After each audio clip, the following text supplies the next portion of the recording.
Somewhat mindless fun through a unique and entertaining universe. Battleborn follows a group of wacky and distinct characters on the quest to stop the evil overlord Rendane from blowing up the last remaining star. If it weren't for the swearing and more mature humour, it could have easily been the next Pixar film. The game itself is part of the current trend, hero-centric multiplayer arena shooters, but this is more akin to the likes of Dota or LoL and TF2 due to a heavy focus on the PvE elements and the development of characters throughout a match. I took part in the open beta, and one of my main complaints was that the game didn't really show you how to play. The full release has tried to address this by introducing a mandatory prelude mission.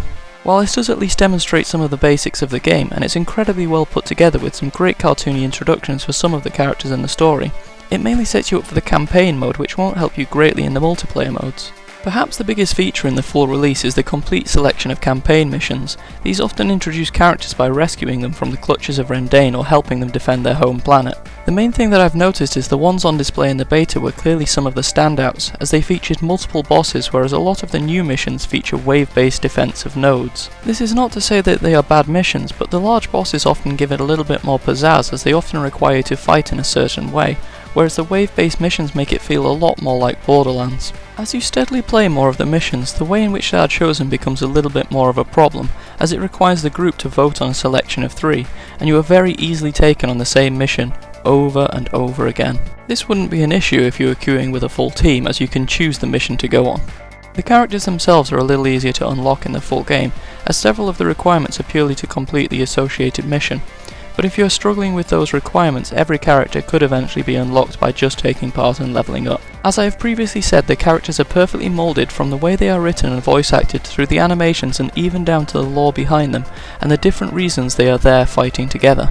Every character has 5 different pieces of lore which are unlocked by completing the challenges associated, some of which require you to play with certain team combinations, which lures you into hearing the different interactions which some of the characters have with each other. The game features a good range of fast-moving damage dealers, long-range snipers and huge hulking tanks, so even if you only like a specific type, there are at least 3 or 4 more with a similar setup for you to enjoy. I found for me the best setup is a high-speed melee character, which gets right up in the combat and bashes things until they stop moving, which is quite unusual. I predominantly play backline snipers in most games, so it's great to have a game that's finally encouraged me to try something different. One of the downsides to this is the melee characters spend a large amount of time completely blind, thrashing at a wall of colour and hoping they are hitting something worthwhile.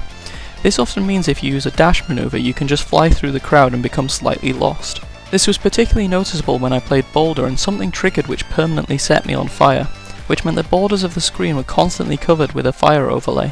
The majority of the replayability lies in the versus modes, which combine PvP and PvE elements, with a distinct lean towards the PvE side. The only reason to attack the enemy players is to keep them away from your minions. Meltdown and Incursion is where the most distinct similarities to the MOBA genre lie, both of which have different variations on the concept of defending against minions while trying to push yours forward, whether it is to sacrifice them or to destroy the enemy sentry unit. Incursion seems to have the strongest PvP element of the two, mainly due to having an incredibly balanced system which often results in the game running to the time limit and being decided on points. The mode which wasn't available in the beta was Capture, which is the same deal as existed in arena shooters for the last 10 years, scoring points based on how many of the control areas your team owns. I found in this mode it was critical to pick a character which could move quickly, as what would happen is the enemy team would capture a point and then move on.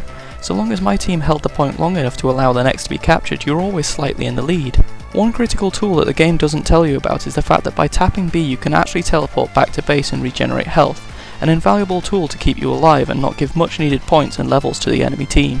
Ultimately, I'm thoroughly enjoying my time with Battleborn and believe that the amount of game time it offers far exceeds a lot of recent AAA releases, as there is a lot to choose from and a lot that you can learn about the game, both from a skill and a lore perspective. I definitely think that it is worth the price tag if it can maintain the current player base through the storm of massive new release shooters on the horizon. It hasn't changed a great deal from the beta, you just get a whole lot more, so if you enjoyed it there, you are more than likely going to enjoy it here as well. Maybe, just maybe, I'll try out some of the other characters once I'm done with Caldarius.